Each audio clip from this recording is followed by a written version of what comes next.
आप 2012 से 17 के चुनाव को भी आपने देखा, अखिलेश यादव मुख्यमंत्री थे। 17 से 22 अब तो चुनाव का समय है। योगी आदित्यनाथ के कार्यकाल को आप किस रूप में देखते हैं? देखिए, जहाँ तक बात कहूँ मैं कि योगी आदित्यनाथ का जो कार्यकाल रहा है, यकीनन मैं उसकी सराहना करता हूँ। सराहना किस तरह करता हूँ कि ये एक ऐसी पॉलिटिकल पार्टी है जिसमें कोई भी व्यक्ति ऐसा नहीं होगा कि बाप के बाप ही जो है वो आएगा। समाजवादी पार्टी में अखिलेश यादव का लड़का होगा तो वही मुख्यमंत्री होगा भाई, आम आदमी नहीं होगा। लेकिन भारतीय जनता पार्टी की ये विशेषता रही है कि यहाँ पे आम आदमी कोई भी मुख्यमंत्री बन सकता है। कल को गोरखपुर का नेतृत्व कर रहे थे लोकसभा में योगी आदित्यनाथ, वो प्रदेश की कमान संभाल रहे। तो ये इस पार्टी की विशेषता है, यहाँ पर धर्म जाति नहीं लिखा हुआ है। अखिलेश यादव और समाजवादी पार्टी ने सबसे ज्यादा नुकसान पहुंचाया मुसलमानों को। आप कहिए मुझसे, मैं जवाब देता हूं कैसे? आप पूछिए कैसे मैं जवाब दे रहा हूं। और वो कहते हैं योगी आदित्यनाथ ने किया है। नहीं, आप पूछिए कैसे। बताइए, आप ही बता दीजिए ना, क्योंकि आप उस कम्युनिटी से आते हैं। मैं आपसे कह रहा हूं, आपने माननीय मुख्यमंत्री जी की बात की। मुख्यमंत्री जी की कभी जनता दरबार में आप गए हैं? कभी जनता दरबार गए हैं आप? वहाँ पे आपने देखा है क्या वहाँ पे मुसलमान नहीं जाता है? मुसलमान अपनी बात नहीं रखता है। माननीय मुख्यमंत्री सबको सुनते हैं और समान रूप से देखते हैं। मैं वो एक अलग बात हुई जो आपने बात कही। अखिलेश यादव ने हम मुसलमानों को ये समझ लिया है कि हम जैसे चाहेंगे वैसे इनको इस्तेमाल कर लेंगे।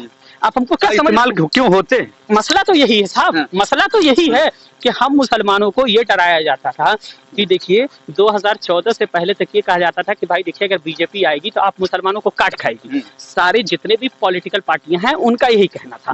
ठीक है, 2014 में इलेक्शन हुआ, आपने देखा इस देश का मुसलमान आज भी सुरक्षित है। और मैं जिम्मेदारी से कह रहा हूँ, व्यक्तिगत तौर पर भी कह रहा हूँ और सामूहिक रूप से भी आपसे कह रहा हूँ कि पूरे विश्व में अगर कहीं का मुसलमान सबसे ज्यादा सिक्योर है, सबसे ज्यादा सुरक्षित है तो हमारा भारत देश है। हमको इनकी अवधारणा है और उसको वो दूर कर लें। इस बार उनका दूर का सपना बहुत दूर चला गया है, क्योंकि उन्होंने ऐसी हरकतें की हैं। उनके अपने पॉलिटिकल पार्टी जो समाजवादी पार्टी के संस्थापक सदस्य हैं आजम खान, उनके लिए आवाज नहीं उठाए। जब वो उनके लिए नहीं आवाज उठाएंगे तो हम मुसलमानों के लिए क्या खाक उठाएंगे? ऐसे आदमी का मैं जाती तौर पर विरोध करता हूँ। विरोध करने की वजह यह है, मुसलमान फिर कहाँ जा रहे हैं आपके हिसाब से? आप कह रहे हैं कि मुसलमानों को ठगा गया हमेशा आजादी के बाद से। अब मुसलमान बीजेपी ने इस बात का दावा किया है कि मुझे मुसलमानों ने वोट दिया है। क्या बात कर रहे हैं? मैं कह रहा हूँ, मैं आपसे सहमत हूँ, मैं आपसे सहमत हूँ। स्वामी प्रसाद मौर्य का स्टेटमेंट है कि मुस्लिम समुदाय में बिल्कुल ने दिया हो या न दिया हो, महिलाओं ने हमको 80% से ज्यादा वोट दिया। मैं नहीं कह रहा हूँ, स्वामी प्रसाद मौर्य जी ने बिल्कुल आपकी बात से सहमत और आपके लिए भी खास तौर पर सुना दूं कि देखिए, जिंदगी दी है तो जीने का हुनर भी देना। ये आपके लिए ही है खास तौर पे कि जिंदगी दी है तो जीने का हुनर भी देना, पाँव बख्शे हैं तो तौफीके सफर भी देना। और मैं गूंगा था कि तूने मुझे बोलना सिखाया, अब जब मैं बोलूंगा तो लहजे में मैं हूँ आपके साथ आयुष द्विवेदी। हमारे साथ हैं सामाजिक कार्यकर्ता मिन्नत गोरखपुरी। आपको बता दें कि राजनीति पर अपनी पैनी निगाह रखते हैं और आज का जो राजनीतिक परिदृश्य है उस पर हम चर्चा करेंगे, क्योंकि विधानसभा का चुनाव 2022 में होने वाले हैं। इस पर हम चर्चा करते हैं। मिन्नत जी, गोरखपुर लाइव में आपका स्वागत। बहुत शुक्रिया, बहुत बहुत शुक्रिया आमंत्रित। सवाल सबसे पहले आपके समुदाय से, क्योंकि आप मुसलमान हैं और मुसलमान बिरादरी में आपका अच्छा पहुंच है, पकड़ है। सबसे पहला सवाल है, जनसंख्या नियंत्रण पर आपकी क्या राय है? देखिए, जो ये कानून आया है, कानून की अगर आप बात कहें, अभी हमला जमा नहीं पहनाया गया तो देखिए, कानून कोई भी चीज जब सिस्टम में बनता है तो सबसे पहले उसकी समीक्षा की जानी चाहिए कि उसकी आवश्यकता है या नहीं। समय के साथ अगर आवश्यकता है तो आप लागू कीजिए। मैं यहाँ पे मांग करता हूँ कि केंद्र में भी बीजेपी की गवर्नमेंट है, उत्तर प्रदेश में भी, क्यों केंद्र सरकार इसके लिए नीति नहीं बना रही है? आप उत्तर प्रदेश में बना रहे हैं। पहली चीज, कहीं ना कहीं असफल आप कहाँ हैं? बेरोजगारी पे असफल आप क्यों हैं? क्योंकि आपको इस बात को आप मानने को तैयार हैं कि हम लोगों को रोजगार नहीं दे पा रहे हैं। हमारे वहाँ रोजगार जो रोजगार लोगों के पास नहीं है उसकी जनसंख्या कितनी ज्यादा है। साथ ही साथ आप ये भी देख रहे हैं जो लोगों की बेसिक नीड है उसको आप फुलफिल करने में कहीं ना कहीं जो है वो पूर्ण रूप से आप जो है यूं कहिए कि सरकार इसमें नाकाम साबित हुई है। साथ ही साथ चाहे महिलाओं की रक्षा की बात हो, अभी हालिया घटना आपके शहर गोरखपुर में हुई है जो माननीय मुख्यमंत्री जी का गृह जनपद है और उसके बाद मुख्यमंत्री जी का एक भी ट्वीट नहीं आता, ये दुर्भाग्य की बात है। यहाँ का जिला अधिकारी उस पर बोलने को आप देख रहे थे कि किस तरह की प्रतिक्रिया आ रही है। मैं आपसे ये जानना चाहता हूँ कि जो सरकार ये कहती है हम महिलाओं को सशक्त करेंगे, हम महिलाओं को मैं फिर सवाल पर आता हूँ। मैं सवाल आपसे जनसंख्या नियंत्रण को लेकर पूछा हूँ, मैं बेरोजगारी पर नहीं पूछा। मैं आ रहा हूँ सर, थोड़ा सा समय दीजिए, मैं वहीं आ रहा हूँ। आप मुझे बताइए, ये सब सरकार की नाकामियां हैं। इन्हीं नाकामियों को छुपाने के लिए सरकार इस तरह का कानून ला रही है। और ये तो पहले से चर्चा चल रही थी, ये तो पहले से चर्चा चल रही थी। जबरदस्ती की बात है, आप सदन में खड़े होकर बहस नहीं कर रहे हैं, आप कानून की बात अपने ऊपर ला करके आप कह दे रहे हैं। और जब ये सवाल किया जा रहा है, विपक्ष आपसे ये पूछने को तैयार है कि क्या ये किसी विशेष धर्म जाति को प्रभावित करेगा, तो आप कहते हैं ऐसा तो नहीं है, हमने ऐसा इसलिए। आपको लगता है क्या प्रभावित होगा? जाहिर से क्या प्रभावित होगा? प्रभावित इसलिए होगा, आप मुझे बताइए कि क्या किसी का बच्चा पैदा करना किसी व्यक्ति विशेष के हाथ में है? सरकार क्यों नहीं जागरूकता लाती है? सरकार क्यों नहीं ऐसा करती है कि जो भी प्रोटेक्शन इस्तेमाल किए जाते हैं लोग उसको ज्यादा से ज्यादा इस्तेमाल करें? क्या आपको नहीं लगता कि सरकार की नाकामी है? सरकार की भी तो ये जिम्मेदारी बनती है कि सरकार लोगों को जागरूक करे, सरकार लोगों से ये कहे कि भाई आप स्वेच्छा से ऐसा काम कीजिए। आप मुझे बताइए, महंगाई इतनी बढ़ गई है, आज के दौर में कौन व्यक्ति है जो ये चाहेगा कि मेरे बच्चे का अच्छा एजुकेशन ना हो? कौन सा ऐसा व्यक्ति है जो ये चाहेगा कि मेरे साथ जो बेसिक नीड है वो फुलफिल ना हो? कोई ऐसा व्यक्ति है? या आप चाहेंगे ऐसा हो? देखिए, जो बच्चा पैदा करना ये सब प्राकृतिक चीजें हैं और प्राकृतिक से छेड़छाड़ नहीं की जा सकती। अगर प्रकृति से आप छेड़छाड़ करते हैं तो आप भूकंप के रूप में देखते हैं। आप प्राकृतिक संसाधनों का दोहन कर रहे हैं तो आज ऑक्सीजन आपको कहने का मतलब है कि बच्चा पैदा करना प्रकृति के हाथ में है। बिल्कुल। अरे सर, क्या आप मुझे बताइए कि ये किसी को एक भी बच्चा नहीं होता है तो क्या मुख्यमंत्री जी ये कहेंगे क्या कि हम उनको 4 नौकरी देते रहे? ऐसा कुछ है क्या? ऐसा इस प्रावधान है इस बिल में कि जिसका कोई भी बच्चा नहीं होगा हम उसको 4 नौकरी दे देंगे और जिसका बच्चा होगा उसकी हम नौकरी छीन लेंगे? ऐसा कोई प्रावधान है? तो एक आंख से देखिए ना, काहे एक तो बंद करके दूसरा खोल के देख रहे हैं? अरे कानून ऐसा लाइए जिसमें सबको समानता हो, सबकी इक्वलिटी की आप बात कर सके। और जहां तक जनसंख्या नियंत्रक की बात है, मैंने जब उस कानून को पढ़ा, जहां तक मैंने जाना है, इसमें 2-3 चीजें हैं। सरकार का ये दायित्व है, अगर इस तरह का कोई भी कानून लाती है तो सरकार सबसे पहले उसकी समीक्षा करे। समीक्षा करने के बाद लोगों को जागरूक करे, जागरूक करने के बाद तब कानून को पटल पे ले आए, ताकि कोई भी आदमी, जिसको आप जो कह रहे हैं, जिस कम्युनिटी से मैं आता हूँ उस कम्युनिटी की सबसे बड़ी दिक्कत यह है कि उस कम्युनिटी में पढ़े लिखे लोग कम हैं और उस कम्युनिटी में धर्म के नाम पर लोगों को भड़काया जाता है। कौन भड़काता है? आम आदमी, पॉलिटिकल लोग, राजनीतिक लोग भड़काते हैं। बीजेपी को तो कहा जाता है, आम धारणा है कि भारतीय जनता पार्टी से मुसलमानों की लगभग दूरी रहती है। ये आप अच्छा मजाक मेरे साथ कर रहे हैं। मजाक इसलिए कर रहे हैं कि मैंने नहीं, भारत के प्रधानमंत्री बने माननीय नरेंद्र मोदी जी 2014 में और फिर जब दोबारा 2019 में बने हैं तो उनका स्टेटमेंट आप जाके देखिएगा, उन्होंने क्या कहा है। उन्होंने ये कहा है कि मुझे मुस्लिम समुदाय के लोगों ने भी बढ़ चढ़ के वोट दिया है। मैं ये नहीं कहता हूँ, माननीय प्रधानमंत्री जी ने भी कहा है। और आप मुझे ये बताइए कि 403 विधानसभा सीटें हैं उत्तर प्रदेश में, है कि नहीं है? और आप मुझे बताइए, अगर मुसलमान वोट नहीं देता तो माननीय मुख्यमंत्री जी जो आज बैठे हुए हैं उनको पूर्ण बहुमत इतना जबरदस्त मिल सकता था। कहां से वोट आया? आसमान से आ गया क्या कि जमीन से निकल गया? लोगों ने दिया है साहब। ये अलग बात है कि कुछ लोग दिखाना चाहते हैं। आप मुझे एक बात बताइए, मुझे कंप्यूटर चलाना नहीं आता है, मेरे वालिद साहब को नहीं आता था। आप मुझसे मत कहिए ना कि मैं कंप्यूटर ना चलाऊं। मुझे आप क्यों कह रहे हैं कि मैं ना चलाऊं? मुझे भी तो सीखने का अख्तियार है ना, हक है ना। तो उसी तरीके से 60-70 सालों तक मुसलमानों को जो ठगा गया है, उस ठगी से बचने के लिए लोगों ने कहा कि एक बार एक्सचेंज करके देखते हैं, एक बार परिवर्तन करके देखते हैं। और जब परिवर्तन किया गया तो उसका परिणाम आपके सामने दिखाई देता है। मैं ये नहीं कहता हूं कि सरकार अच्छा काम कर रही है या बुरा कर रही है, समीक्षा आप खुद कीजिए ना, स्वयं से भी पूछिए। आप कभी एक सवाल और आता है, आप 2012 से 17 के चुनाव को भी आपने देखा, अखिलेश यादव मुख्यमंत्री थे। 17 से 22 अब तो चुनाव का समय है। योगी आदित्यनाथ के कार्यकाल को आप किस रूप में देखते हैं? देखिए, जहां तक बात कहूं मैं कि योगी आदित्यनाथ का जो कार्यकाल रहा है, यकीनन मैं उसकी सराहना करता हूँ। सराहना किस तरह करता हूँ कि ये एक ऐसी पॉलिटिकल पार्टी है जिसमें कोई भी व्यक्ति ऐसा नहीं होगा कि बाप के बाप ही जो है वो आएगा। समाजवादी पार्टी में अखिलेश यादव का लड़का होगा तो वही मुख्यमंत्री होगा भाई, आम आदमी नहीं होगा। लेकिन भारतीय जनता पार्टी की ये विशेषता रही है कि यहाँ पे आम आदमी कोई भी मुख्यमंत्री बन सकता है। कल को गोरखपुर का नेतृत्व कर रहे थे लोकसभा में योगी आदित्यनाथ, वो प्रदेश की कमान संभाल रहे। तो ये इस पार्टी की विशेषता है, यहाँ पर धर्म जाति नहीं देखी जाती है जो है। दूसरी बात जो आपने कही कि मैं क्या कह रहा हूँ, वो ये थे कि देखिए, इनकी जो सरकार है, यकीनन इन्होंने बहुत सारे ऐसे काम किए हैं जिसको हर एक धर्म और जाति के लोगों को साथ लेने का इन्होंने जो प्रयास किया है वो प्रयास पूर्ण रूप से नहीं हो पाया। उसकी वजह ये थी कि ये सिर्फ कहते हैं, इनका स्टेटमेंट कुछ होने, कहने और कथनी में बहुत फर्क दिखाई देता है। और जहां तक बात आपने कही कि विकास का कार्य, तो गोरखपुर मेरा सबसे अच्छा उदाहरण है जिसको आप खुद भी देख सकते हैं, मुझे कहने की आवश्यकता नहीं है। दूसरी बात आपने कही कि अखिलेश यादव, जितनी भी पॉलिटिकल पार्टियां रही हैं, A to Z XYZ, मैं सबका नाम लेता हूँ, उसमें किसी एक का नाम लेने की जरूरत नहीं, इन सब ने हम मुसलमानों को तेजपात का पत्ता जैसे आप देखते हैं ना, खाना बनाते वक्त डाला जाता है और जैसे ही खाना बन जाता है उसको निकाल करके किनारे रख दिया जाता है। तब भी जैसे आप लोग की बात नहीं करूंगा, मुसलमानों की बात, तरहीज अखिलेश यादव को देते हैं, समाजवादी पार्टी को देते हैं। ये किसका कारण? ये सब लोग कहते हैं, राजनीतिक विश्लेषक कहते हैं और आप भी कह देंगे। आप तो कुछ भी हो कहीं ला करके मेरे सर पे डाल दीजिए, बहुत अच्छा काम है आपका। तो कोई कुछ भी करे उसकी जवाबदेही मेरी ही बनती है क्या? ये कहाँ पे लिखा हुआ है? अखिलेश यादव ने और समाजवादी पार्टी ने सबसे ज्यादा नुकसान पहुंचाया मुसलमानों को। आप कहिए मुझसे, मैं जवाब देता हूँ कैसे? आप पूछिए कैसे मैं जवाब दे रहा हूँ। और वो कहते हैं योगी आदित्यनाथ ने किया है। नहीं, आप पूछिए कैसे। बताइए, आप ही बता दीजिए ना, क्योंकि आप उस कम्युनिटी से आते हैं। मैं आपसे कह रहा हूँ, आपने माननीय मुख्यमंत्री जी की बात की, मुख्यमंत्री जी की कभी जनता दरबार में आप गए हैं?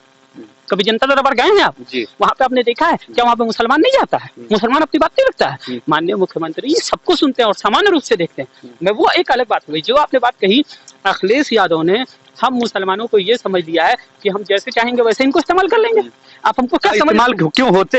मसला तो यही है साहब, मसला तो यही है कि हम मुसलमानों को ये डराया जाता था कि देखिए 2014 से पहले तक ये कहा जाता था कि भाई देखिए अगर बीजेपी आएगी तो आप मुसलमानों को काट खाएगी। सारे जितने भी पॉलिटिकल पार्टियां हैं उनका यही कहना था।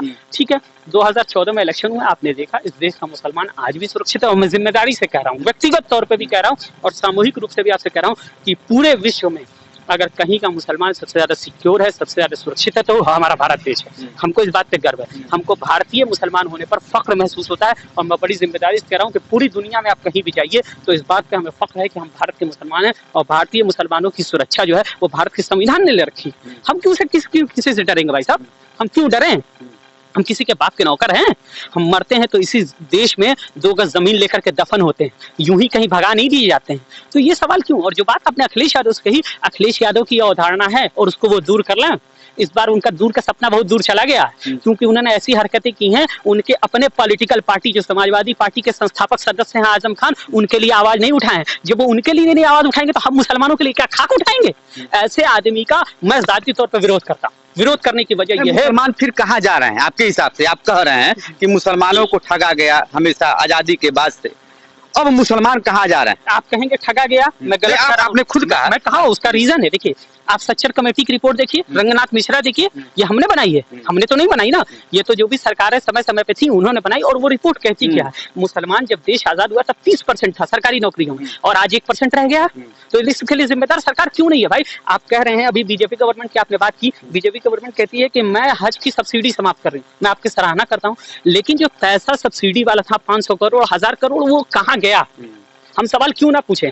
आप कह रहे हैं हम माइनॉरिटी पढ़ते नहीं हैं, हम पढ़ने लिखने में नहीं है, हमारे पास सोचने समझने की सलाहियत नहीं है, कह रहे हैं ये अवधारणा बनी हुई है समझ में। आप मेरे लिए यूनिवर्सिटी क्यों नहीं बनाते भाई? माइनॉरिटी के लिए यूनिवर्सिटी बनाइए, भारत के संविधान अनुच्छेद 29-30 में अधिकार है हमको कि आप हमारे लिए यूनिवर्सिटी बनाइए। स्पेशली आप हमको अवेयर कीजिए, लोगों के बीच ये लाइए कि हमारी कम्युनिटी के लोग ये समझ सके कि सही और गलत का फर्क क्या है। जब आपको ये पता है कि कहीं ना कहीं हर जगह हमसे ठगा गया है तो कम से कम आप ही तो 2 कदम चल के आइए, आप ही हमको गले लाइए, हम भी तो अपना सरपरस्त किसी को माने। हम योगी आदित्यनाथ ने एक इंटरव्यू में कहा है, कल की बात है, एक चैनल को इंटरव्यू में उन्होंने कहा है कि सबका साथ, सबका विकास, सबका विश्वास।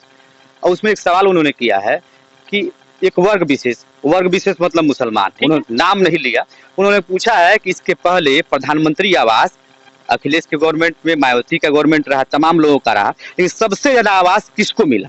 35%। उन्होंने 35% का जिक्र किया। आप इसको किस रूप में देखते हैं? आपको लगता है कि इस प्रदेश में, उत्तर प्रदेश सरकार ने मुसलमानों को सबसे ज्यादा आवास दिया? देखिए जो बात आपने कही है कि सबका साथ सबका विकास सबका विश्वास, ये नारा पहले सबका साथ सबका विकास था, सबका विश्वास बाद में जोड़ा गया 2019 में। माननीय प्रधानमंत्री जी की यह अवधारणा है कि हम सबको साथ लेकर के चलें, क्योंकि उन्होंने दुनिया का कोई भी ऐसा मुल्क नहीं है, मुझे लगता है कि लगभग 80%। योगी जी सर सुन तो लीजिए, थोड़ा सा मौका दिया कीजिए। हम लोग सामाजिक कार्यकर्ता हैं, मैं भाजपा या समाजवादी की तर्जुमानी करने के लिए नहीं बैठा हूँ, मैं अपने कौम की नुमाइंदगी करने के लिए बैठा हूँ, इसलिए मुझे थोड़ा सा सुनिए, थोड़ा सा पेशेंस रखिए, मैं आपके हर सवालों का जवाब दूंगा। ये अलग बात है कि बाद में आप मुझे गाली बकेंगे, मुझे कोई एतराज नहीं है। तो इसकी वजह यह है, देखिए मैं आपको बताऊं कि जो आपने अभी बात कही कि जो माननीय मुख्यमंत्री जी ने कहा वो किस परिप्रेक्ष्य में कहा, अभी मैंने उसको नहीं देखा है, इसलिए मैं उस बात की पुष्टि कर नहीं सकता कि वो सही है या गलत है। जो बात आपने कही है, देखिए सबका साथ सबका विकास कहीं ना कहीं तो हो रहा है, चाहे वो डायरेक्ट या इनडायरेक्ट। सरकार जो मौजूदा सरकार है वो ये चाहती है कि लोगों के बीच विश्वास पैदा हो, लेकिन अफसोस की बात है कि ये सरकार सारी चीजों को कह रही है, पटल पे लाने में अभी ये लोग असक्षम है। मैं उसकी वजह ये कहूँ कि देखिए हम आवास तो मिला है सर, आवास तो सर बिल्कुल मिला है, इसमें कोई, इसके पहले मिलता था भाई मिलता तो हर वक्त सरकारी स्कीमें हैं, सबको लाभ मिलता है। कह रहे हैं कि सबसे ज्यादा मिला है। अब देखिए उन्होंने किस परिप्रेक्ष्य में कहा है, मैंने आपसे बार बार कहा कि मैंने अभी उस परिप्रेक्ष्य को पूर्ण रूप से देखा नहीं है। अगर मैं उसको देखता तो मैं जरूर कहता कि हाँ वो सही कह रहे हैं या गलत, लेकिन अभी मेरे जहन में एक सवाल आ गया जो आपने अभी कहा कि अभी केंद्र की एक स्कीम है जिसको मोमा स्कॉलरशिप बोलते हैं, मौलाना अबुल कलाम आजाद के नाम से दी जाती है।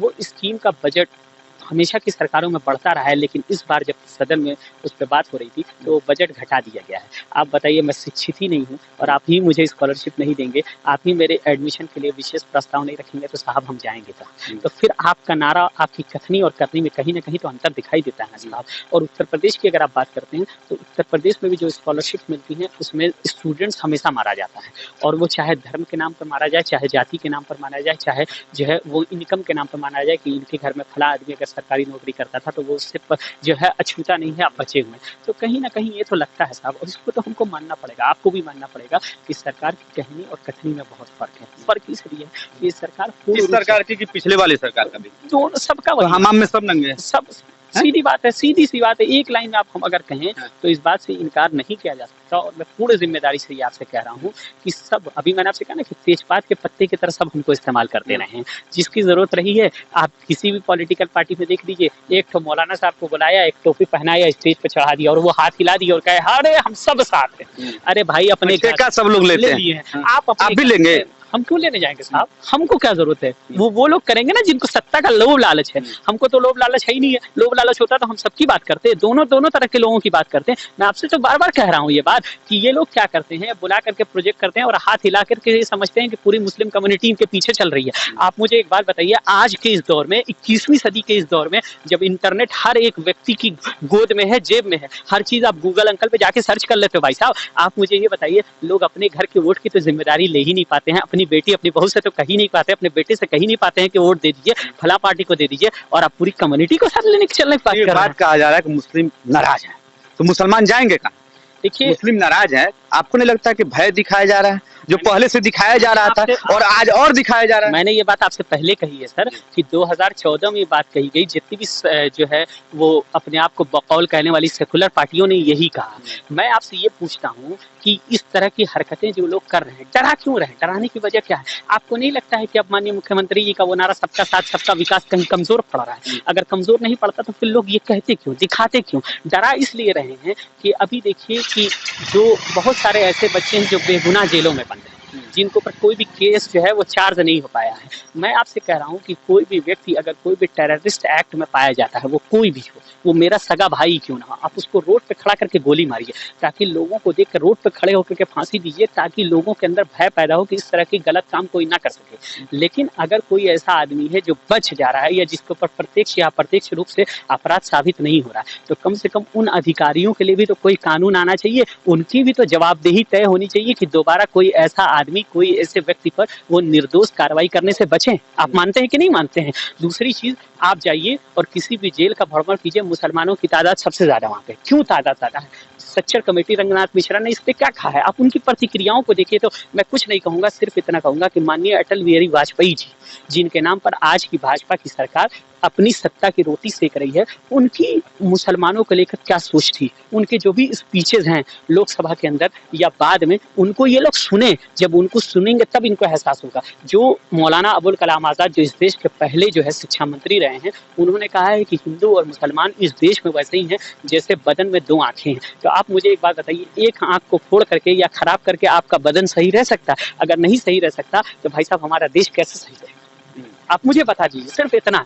दूसरी बात ये कि लोगों का, जो आपने कहा कि सारी पॉलिटिकल पार्टियां फायदा क्यों उठा रही हैं, उसकी वजह यह है कि कहीं ना कहीं भाजपा की जो ये वर्तमान सरकार है, वो अपनी स्कीमों से, अपने जो भी उन्होंने लाभार्थी कार्य किए हैं, वो मुसलमानों तक नहीं पहुंचा है, तभी तो दूसरे लोग उसका फायदा उठा रहे हैं। तो ये सरकार की जिम्मेदारी है कि सरकार अपने कार्यकर्ताओं से, जो उनके अपने पार्टी के वर्कर्स हैं, उनसे ये कहे कि लोगों के बीच जाकर के अपनी सराहनीय कानों के साथ ये बताए कि नहीं साहब, आप हमारी सरकार में सुरक्षित हैं, आपको ये चीजें चाहिए थी, देखिए हमने दी। तो कहीं ना कहीं आदित्यनाथ का एक बयान आया है कि पूरे उत्तर प्रदेश में 4.5 साल में छिटपुट घटनाओं को छोड़ दिया जाए, कोई दंगा नहीं हुआ। इसके पहले आप मुजफ्फरनगर दंगा देखे, मायावती जी के कार्यकाल में भी दंगा हुआ। इसे आप किस रूप में देखते हैं? योगी जी का एक कहना, कथनी है करनी। देखिए, मुझे जो लगता है जाती तौर पे वो ये है कि दंगा जो होता है या कोई भी घटनाएं होती हैं, वो सरकार की कलेक्टर जो है, जबकि कलेक्टिव फेल्योर होता है, सरकार की वो जिम्मेदारी होती है। आप मुझे बताइए, एक आम जिम्मेदारी वो ले रहे हैं ना, तभी तो बोले हैं। कह तो रहा हूँ भाई साहब कि कलेक्टर फिल्लोर है। अगर अखिलेश यादव ये कहें कि मुजफ्फरनगर दंगा हुआ और मैं उसकी जिम्मेदारी नहीं, मेरे बस कैसे हो जाएगा, तो ये बहुत ही दुर्भाग्य की बात है। जो भी सरकार होती है जवाब जनता उसी से करेगी साहब। आप मजबूत हैं, आप ताकतवर हैं, आप ही से तो सवाल किया जाएगा। तो कहीं ना कहीं वो चीजें हैं। अगर माननीय मुख्यमंत्री जी ने ऐसा कहा है तो ऐसी वास्तविकता में ऐसी कोई बड़ी घटना नहीं हुई है, लेकिन हाथरस की घटना इसी सरकार में हुई है, उसको भी तो सरकार को संज्ञान में लेना चाहिए। साथ ही साथ अभी आपने देखा गोरखपुर में जो घटना हुई है, लोग आखिर रोडों पे उतर क्यों रहे हैं? कुछ ना कुछ तो है। और जाहिर सी बात है, कोई भी अपनी दही को मीठा नहीं कहता भाई साहब, कोई भी नहीं कहता। अगर कहेगा तो बिकेगी कैसी? तो वही चीजें हैं। आखिरी सवाल है मिन्नत जी, जी योगी आदित्यनाथ के कार्यकाल को आप देखा, ठीक से देखा, आप गोरखपुर के रहने वाले हैं। अखिलेश यादव के कार्यकाल को भी आप ठीक से देखें। अगर दोनों में तुलना किया जाए, अभी आप कहेंगे कि दोनों लोगों के बारे में कुछ ना कुछ बोल देंगे, लेकिन बेहतरीन मुख्यमंत्री कौन है? देखिए, बेहतरीन मुख्यमंत्री की परिभाषा आपको देखनी है तो फिर आपको अमेरिका जाना पड़ेगा। अमेरिका क्यों जाना पड़ेगा? अब्राहम वहाँ के एक राष्ट्रपति गुजरे हैं, उन्होंने एक बात कही है, कहा जब आप शासक बनते हैं तो शासक जो होता है वो कभी भी परिस्थितियों को देख करके नाकामियों को अपने ऊपर ले लेता है। नाकामियों को, जैसे एक कप्तान है, अगर कोई भी टीम हारती है तो वो दायित्व तो अपने ऊपर लेता है, लेकिन जब वो जीतती है तो उसका श्रेय सबको दे देता है, आपस में बांट देता है, वो आदमी बड़ा होता है। इस सरकार की बात अगर कही जाए या दोनों लोगों को आपने कहा, मैं आपको बताऊं कि घुमा के मत बोलिए, विभाग तरीके से बोलिए, मैं सीधी बात कर रहा हूँ आपसे। जी, जो आपने कहा कि मैं किसको बेहतर मुख्यमंत्री मानता हूँ, मैं आपको बताऊं, मैं डर के मत बोलिएगा, सच बोलिए। डरना किस बात का साहब? नहीं, जैसे कहा जाता है ना, आपने कहा कि मुसलमानों को डराया गया, तो सही बात बोलिए, आप बोलेंगे ना? यकीनन डराया गया भाई, यकीनन डराया गया, उसमें कहने वाली कोई बात थोड़ी है। डरा करके ये कहा गया कि एक वोट बैंक बना करके आपने उनको रख दिया। अब जब वो परिवर्तन चाहते हैं तो आपको तकलीफ इस बात की होती है कि उत्तर प्रदेश में इतनी इनकी बहुमत की सरकार आ गई है, मुसलमान उठवे नहीं दिया। अरे तो वोट आया कहाँ से? आसमान से थोड़ा ही टपक गया भाई साहब, दिया है तभी तो वोट है। बीजेपी तो कह नहीं रही है कि नहीं मिला है। बीजेपी ने इस बात का दावा किया है कि मुझे मुसलमानों ने वोट दिया है। क्या बात कर रहे हैं? मैं कह रहा हूँ, मैं आपसे सहमत हूँ। स्वामी प्रसाद मौर्य का स्टेटमेंट है कि मुस्लिम समुदाय में पुरुषों ने दिया हो या न दिया हो, महिलाओं ने हमको 80% से ज्यादा वोट दिया। मैं नहीं कह रहा हूँ, स्वामी प्रसाद मौर्य जी बिल्कुल आपकी बात से सहमत है। तो फिर अखिलेश यादव या मायावती जी या ओवैसी जी आ गए, एंट्री मारते हैं हैदराबाद, क्यों डरा रहे हैं? देखिए, ओवैसी जी किस परिप्रेक्ष्य में आएंगे, उनकी क्या नीतियां होंगी, वो आने के बाद ही पता चलेगा।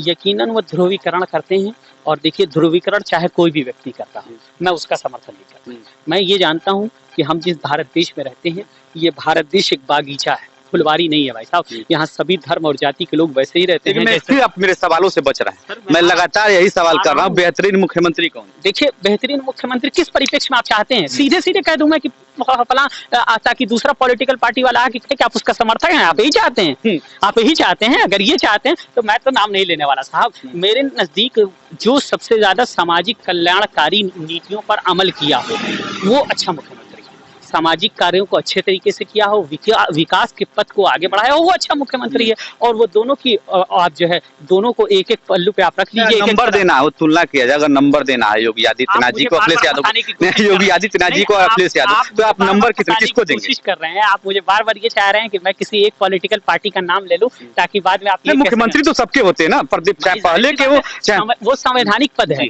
जब वो आप वहाँ पे तुलना करने में दिक्कत क्या है? आप काम की तुलना करने में आप पहुंच गए, आप जब वहां पहुंच गए तो आप सबके हो गए। आपको सबको एक बराबर नजरिए से देखना है। और यकीनन देखिए, यही तो हमारे देश के और संविधान की विशेषता है कि वोट किसी ने दिया हो या ना दिया हो, लेकिन अगर आप उस पद पे आसीन हो गए हैं तो आपके नजर में सब एक बराबर है। और यही कमाल है, यही हमारे भारतीय संस्कृति, हमारे भारतीय संविधान की विशेषता है। और जो बात आपने कही, मैं आपको बताऊं, मैं बार बार आपसे कह रहा हूं कि देखिए किसने कितना काम किया है, आप इस परिप्रेक्ष्य में देख लीजिए। अभी मैं आपको बात बताऊं, अब कह रहे हैं माननीय मुख्यमंत्री जी की बात करूं तो माननीय मुख्यमंत्री जी अगर पूर्वांचल आते हैं तो पश्चिमांचल तो भूल जाते हैं, वो भी तो हमारा ही अंग है साहब। इस बदन में अगर आपकी ये बॉडी है, सर भी आप ही का हिस्सा है, पैर भी आप ही का हिस्सा है। सिर्फ आप सर में क्रीम लगाइए, नीचे वाला छोड़ दीजिए, नहाइए तो ऊपर का धुलिए, नीचे वाला क्या हाल रहेगा।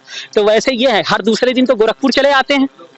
अब गोरखपुर आते हैं तो आपको पता है कि आम जनता को कितने संघर्षों से जूझना पड़ता है। क्यों नहीं आप इन चीजों को देखते हैं भाई साहब? आप पूरे प्रदेश का दौरा रोज करिए, नहीं हो पाता है। आप कहेंगे कि नहीं साहब, एक साथ इतनी जगह कैसे जाया जा सकता है? मैं तो कहूंगा, बड़ी जिम्मेदारी से आपसे कहता हूं कि माननीय मुख्यमंत्री जी को गोरखपुर में राजधानी बना लेनी चाहिए। आने जाने की जरूरत ही नहीं पड़ेगी, यहीं बैठे यहीं से आराम से काम करें, कोई दिक्कत ही नहीं होगी, क्योंकि हर दूसरे दिन तो आप गोरखपुर चले आ रहे हैं। और जो बात आपने कही है, देखिए अखिलेश यादव के समय में पश्चिमांचल का विकास हुआ, इस बात से इनकार नहीं किया जा सकता। योगी जी के समय में पूर्वांचल का विकास हो रहा है, इस बात से भी इनकार नहीं कर सकते। लेकिन ये दोनों लोगों की ये जिम्मेदारी है, जो भी 22 में मुख्यमंत्री बन करके आता है उसकी ये जिम्मेदारी बनती है कि वो पूरे प्रदेश को एक साथ लेकर के चले। ऐसा ना हो कि आप अपनी एक आंख से एक तरह को देखिए और बाकी आंख को बंद करके देखिए। राजनीति में कब आ रहे हैं? कोई ऐसा इरादा नहीं। नहीं, आप बात जिस तरीके से कर रहे नहीं, हैं। कोई ऐसा इरादा नहीं, किसी पॉलिटिकल पार्टी से कोई इरादा नहीं है। सामाजिक कार्यों में रहने का एक अच्छा अवसर मिलता है। और जो आपने अभी बात कही, कोरोना काल में जो नाकामी है सरकार की वो खुल के सामने आई। मैं इसलिए कह रहा हूँ कि कोरोना के 64-65 दिनों में मैं खुद ग्राउंड पे रहा और मैंने ये देखा है। अल्लाह का शुक्र अदा कीजिए, भगवान का शुक्रिया अदा कीजिए कि वो लोग जो लोगों के हितों में निकल करके आए, उन्होंने कहीं ना कहीं सरकार की डायरेक्ट या इनडायरेक्ट बहुत मदद की। मैं आपको बताऊँ, मैं खुद 7-8 जगह लंगर लगाया था पूरे प्रदेश के अंदर। आप कह रहे हैं जो भी सरकारी तंत्र हैं वो फेल हो गए हैं और इस पे माननीय मुख्यमंत्री जी कहने को तैयार नहीं है। वो ये नहीं कहते हैं। अभी आपने देखा कि केंद्र के एक मंत्री का बयान आता है कि ऑक्सीजन से किसी की मृत्यु नहीं हुई। आप बताइए क्या चाहती है सरकार? आम जनता को आप चूतिया समझ रखे हैं ऐसा क्या साहब? कब तक चाहेंगे, कब तक चूतिया बना करके रखेंगे हम आवाम को? अरे आप कह दिए होते भाई साहब कि देखिए साहब, हमने कोशिश की, हम पूर्ण नहीं हो पाए, तो हमको भी तो लगता है अब जिनके घर के लोगों की जान गई है उनकी आप बेइज्जती कर रहे हैं कि नहीं? और आप तो मुझसे बेहतर जानते हैं सर, आप मीडिया बंधु के लोग हैं, आप तो जाकर के खुद ग्राउंड पे आपने देखा कि क्या स्थिति थी ऑक्सीजन की। अगर ऑक्सीजन की कमी नहीं होती तो यूएनए को ये नहीं करना पड़ता। आप क्यों बाहर से ऑक्सीजन तब मंगा रहे थे? ऑक्सीजन की कमी नहीं है भाई, जो आपका कथन है कि ऑक्सीजन की कमी नहीं, तो आप बाहर से क्यों मंगा रहे हैं? आप क्यों वर्तमान वक्त में, प्रेजेंट टाइम में, इस समय आप हर जगह ले जाकर के ऑक्सीजन का प्लांट लगाने की कोशिश कर रहे हैं? क्यों लगा रहे हैं भाई, जब आपके पास कमी ही नहीं है? कमी इसलिए है, हमने प्राकृतिक संसाधनों का दोहन किया है, चाहे मकान बनाने के लिए पेड़ काटने की बात हो, चाहे नदियों और नालों में। आप देखिए कि डाल्फिन, अभी सरकार की एक योजना आई है, वो योजना की जरूरत क्यों पड़ी?